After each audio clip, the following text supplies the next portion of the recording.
నండి అంతు పట్టని వింత రోగాలతో అల్లాడిపోతున్నాము, దిక్కుతోచక సొమ్మసిల్లి ఆగమాగము అవుతున్నాము. గొల్ల కురుమల గోసలు చూడండి, తల్లడిల్లే గుండె సప్పుడు వినండి. రియల్ ఎస్టేటు భూముల దంద గొర్ల కాపర్లకు తీసింది బొంద. రియల్ ఎస్టేటు భూముల దంద గొర్ల కాపర్లకు తీసింది బొంద. భూములంతరించిపోతుంటే మేము ఎట్లా పోషించము, సమాజానికి చక్కని మాంసము ఎలా అందించము. ఇక గసవంటి పాటలు వింటే, ఈ పాట నేను రాసిందే, నర్సయ్య తాత రాసిందే ఈ పాట. ఇక గిసవంటి పాటలు వింటుంటే, గొల్ల కుర్మల గోస చూస్తుంటే పాపం మాకు కూడా గోడు గోడు అంటుంది మనసు అని ఇక ఇప్పుడు బాయికాడ వండుకుంటున్న పెదపులి కేసీరావు ఇక ఆయనే అయ్యో గొల్ల కుర్మలకు మంచి స్కీమ్ తీసుకొచ్చి గొల్ల కుర్మలను ఆర్థికంగా వాళ్ళని బలిపియాలి, వాళ్ళకు పశువు పరకో చేతికి రావాలి, వాళ్ళు మంచిగా బతికితే తెలంగాణ సమాజానికి సొక్కదనాల మాంసం అందుతుంది, బలంగా ఉంటారు, పుష్టిగా ఉంటారు, గట్టిగా తయారవుతారు అని గొల్ల కుర్మ అది ఈ గొర్రెల పంపిణీ స్కీమ్ తీసుకొని వచ్చింది.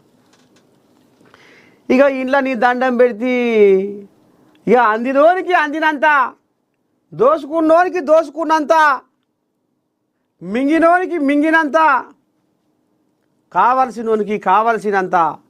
ఇక ఇష్టమే ఇష్టపురం వాళ్ళని కోనాయ అంటాడు ఎవడు. పేపరు వాళ్ళదే, పెన్ను వాళ్ళదే, 100 అకౌంట్లు తెరిచిర్రు, 100 ఫోన్లు వాడిర్రు, 100 సిమ్ కార్డులు వాడిర్రు.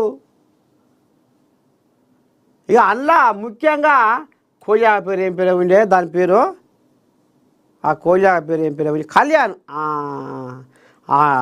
తలసాని పెద్ద కోయలాగా ఓఎస్డి అది కళ్యాణ్. ఇక అది నీ దండం పెడితే కథ ఎట్లా గమ్మించింది అంటే ఇక దానికి ఏలు పెట్టి చూపిస్తూ లేకుండానే చేసుకుంది. అది నాకెవర్రా అడ్డు అనేది, మనల్ని ఎవర్రా ఆపేది అన్నట్టుగా. ఇక మరి పెత్తానం అప్పుడు పెత్తానం ఇక పగ్గాలు ఆల చేతుల్నే ఉండే, ముగుదాడు గుంజాలంటే గుంజుతాడు, వద్దంటే ఊరుకుంటాడు. ఇక ఆ రకంగా చేసి దాదాపు ఎంత ఓ పిల్లగా కెమెరా మంచిగా పెట్టు చూస్తారు జనాలు. గొర్రెల స్కాము 1000 కోట్లు అని కడుపు చల్లకుండా కళ్యాణం నిండా నూరేండు బతికా కళ్యాణ ఎంత పనిచేసి కళ్యాణ ఈ దండం పెడితే 1000 కోట్లు. మరి ఇది నువ్వంటున్నా నేనంటున్న మాట, ఎవరో అంటున్న మాట కాదు. ఇగో గుర్తించిన ఈడీ ఎన్ఫోర్స్మెంట్ డైరెక్టరేటు, మాజీ మంత్రి తలసాని ఓఎస్డి ఇంట్లో ఈడీ సోదాలు. ఇంట్లో జొరబడ్డరు, ఇంట్లో కందిరిగా లెక్క జొరబాడి మొత్తం కథగా అమ్మిచ్చారు. ఏ మూలకు ఏముంది, ఏ సందులు ఏముంది, ఏ బీరువలు ఏముంది, ఏ సంతకపేట ఏముంది, ఏ కుండలో ఏముంది, ఏ బస్తలో ఏముంది, ఏ బ్యాగులో ఏముందని సొదబట్టారు.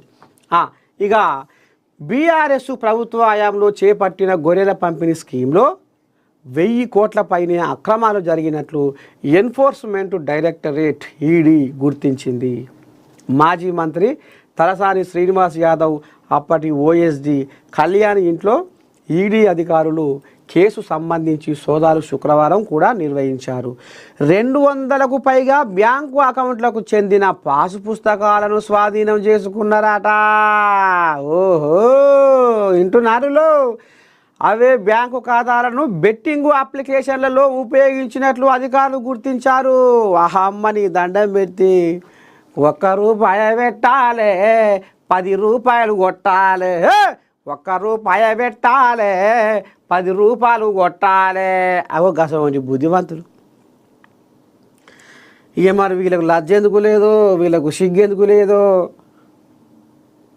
ఇక మనం కూడా ఈ మధ్యకాలంలో ఈ అవినీతి బయటవసగాల గురించి కూడా నేను ఒకటే చెప్పుకొస్తుంది. ఏం చెప్పుకొస్తుంది? ఒరే నాయనా, నువ్వు ఎంత మెరిసినా నీది ఉట్టితోలే, ఉట్టితోలే. నువ్వు ఎంత మురిసినా నువ్వు మట్టిపాలే. కానీ ఈ అవినీతి పాడైపోను, నీ ముఖం నేలకేస్తుందిరా. నువ్వు బతికినా సచిన కింద సమానమేరా అని కూడా నేను అప్పుడప్పుడు ఎర్ర కర్రు కాల్చి వాత పెట్టినట్టుగా చెప్పుకొస్తున్నాం. మరి ఎన్ని కోళ్ళారు మారుతున్నాయో మన పాటలు, మన ఆటలు విని, మన మాటలు విని. కానీ మొత్తానికి ఇప్పుడు కూడా చెప్తున్నాము, ఇగో గసవంటి కథలు చేస్తే పాపం ఎన్నడూ దాగదు, పాపం ఎన్నడూ దాగదు, దొంగతనం ఎన్నడూ దాగదు. ఏదో ఒక రోజు బయటికి పొక్కవలసింది. నిజం నిప్పు లాంటిది, ఏదో ఒక రోజు బయటికి రావాల్సింది.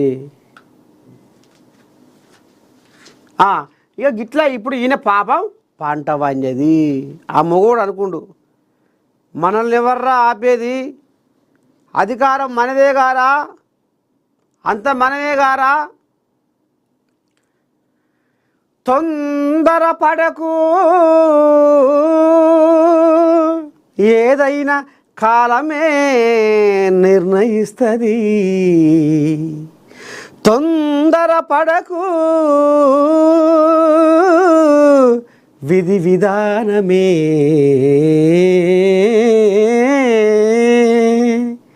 విధి విధానమే. ఇక నాయన నీ పని అయిందిరా అని ఇగో ఇట్లా తదాస్తు అంటది. ఇగో గిట్ల బయట పడతారు. అయితే ₹1 పెట్టి 10 రూపాయలు కొడదామని ఏదైతే ఈ కోట్ల సొమ్ము ఉందో అది బెట్టింగ్ రూపాలలో పెట్టి ఇంకా కోట్లు గుమ్ముదామని కూడా అటువంటి బెట్టింగ్ ఏదైతే ఉందో బెట్టింగ్ ఆటలు